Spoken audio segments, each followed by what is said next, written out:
American Factory is an Oscar-winning documentary released on streaming platform Netflix, directed by Julia Richard and Steve Bognar, and was released on January 2015 of 2019. Lady Barack and Michelle Obama's production company, Higher Good Production. It follows the workers as well as the chairman of Fuyao Glass America after the 2016 opening of their manufacturing plant in Dayton, Ohio. Fuyao's new factory was once home to GM, but they closed their doors in 2008, putting over 2,000 workers out of a job. The movie starts on a very somber note with a meeting talking about the thousands of people that were without a stable income due to GM closing its doors. It soon turns hopeful as it talks about how chairman of FGA, Cho Di-Wang, bought the old factory and is hiring both Americans and Chinese workers. The people of Dayton are very grateful to again have the opportunity to work a stable job, but it is quite a downgrade from GM's wages of $29 per hour to Fuyao's $12.84 an hour. Fuyao hires Chinese supervisors in the plant to start the factory going and to teach the American workers how to make the glass. You wouldn't think it would be much of a problem between the two types of workers, only a language barrier, but quickly viewers see a very large cultural barrier as well. The Chinese workers have to attend a class which teaches about American culture and their behaviors. A very interesting part was when they were told Americans don't like to find a lot of meaning in things, and they're more straightforward and like to get to the point. Two main narratives are presented in this documentary. One side that shows the positive relationships with the Chinese workers and Americans, and one that shows the negativity between the Chinese and American cultures.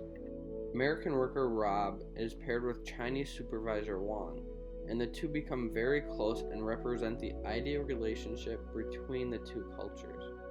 Rob learns all about the new glass industry from Wang and starts to sympathize with the Chinese after learning that the Chinese workers have to stay in Dayton for 2 years away from their family in China to work at the new Fuyao factory and teach the Americans.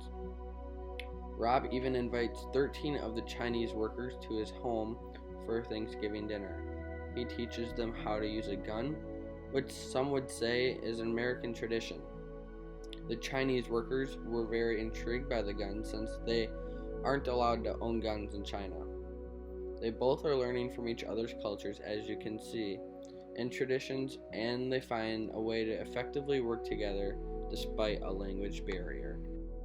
The whole movie goes back and forth, highlighting incredible culture differences that make working seamlessly together difficult. The Chinese social values all contrast from those of the Americans.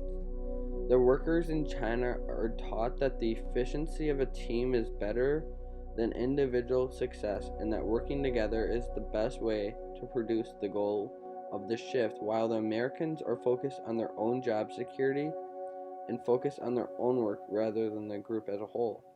And the documentary went on to say that the Chinese believe that the Americans are only there for the paycheck and not for the product that they're representing while they're at their job. During the middle half of the documentary, a problem of a union forming comes up in this film.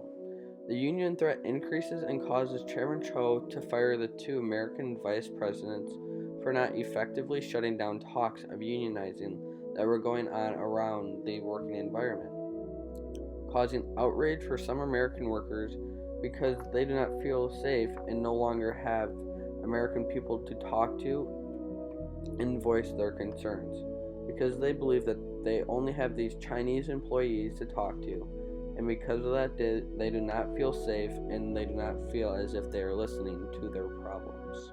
It then makes its employees attend mandatory trainings conducted by the Labor Relations Institute, where they try to persuade their workers against unionizing and explain why it would put their jobs in danger. Many big supporters of the union are later fired, and the vote to unionize comes back with a majority against it.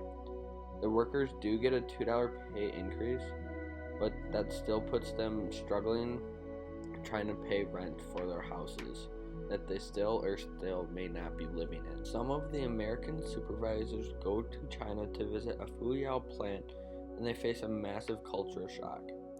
They are amazed at how fast and machine-like the Chinese workers are. The Chinese managers ask the Americans about the lack of productivity in the U.S. factory and say that the American workers are not only lazy, but ungrateful. This is due to the fact of the hours that differ in Chinese and Americans.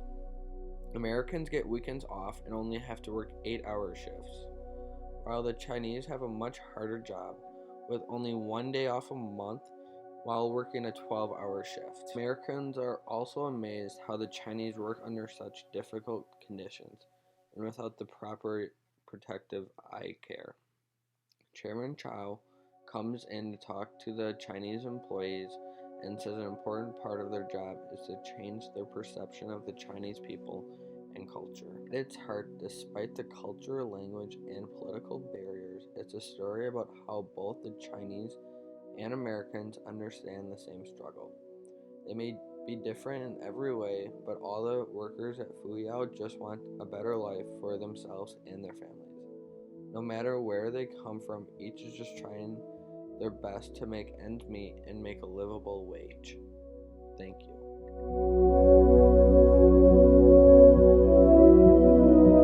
Union. I think this is based on the national condition of China's socialist system.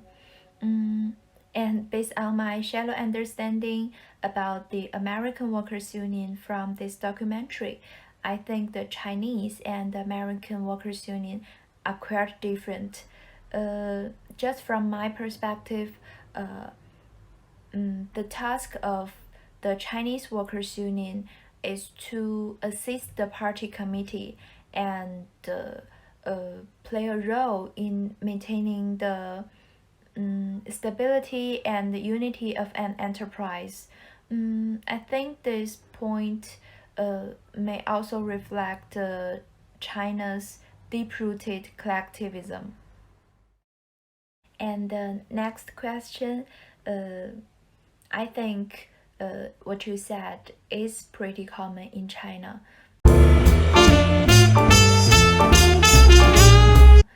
After all, the population base of China is pretty large.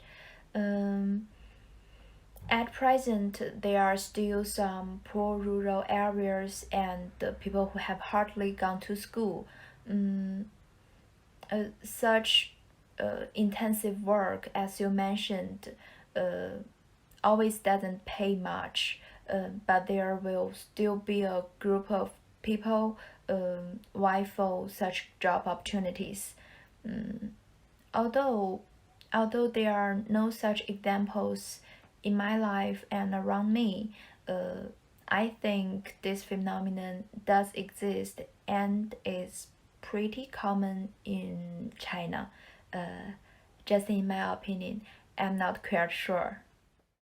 As for wages, different cities certainly have different levels. Take the city where my school is located, the capital city of China, Beijing, as an example. I think at least 15,000 to 20,000 yuan, which is about $2,000 to $3,000 per month, may lead to a good life. Because the housing price here is too high and the price of the commodities is also higher than most cities in China. And the next question, my family and I haven't worked with Americans yet. To be honest, I would like to working with Americans, but I don't think working with Americans is as efficient as working with Chinese. After all, the two cultures. After all, the two cultures are pretty different, and it may take some time to get used to each other's habits, which requires more effort at work. But I think this process can also improve our personal abilities. Uh, mm, so, although the efficiency is relatively low, there is still a harvest. And the last question, I think there are so many differences between Chinese and Americans. Just for instance, China is a country with a low contact culture, where people express their ideas in a more euphemistic way than Americans. Besides, Chinese emphasize the collectivism while Americans emphasize individualism. Also, Chinese people are being orientation, while American people are doing orientation. There must be more differences than what I said. I think we need to learn and understand these differences so that we can facilitate our communication.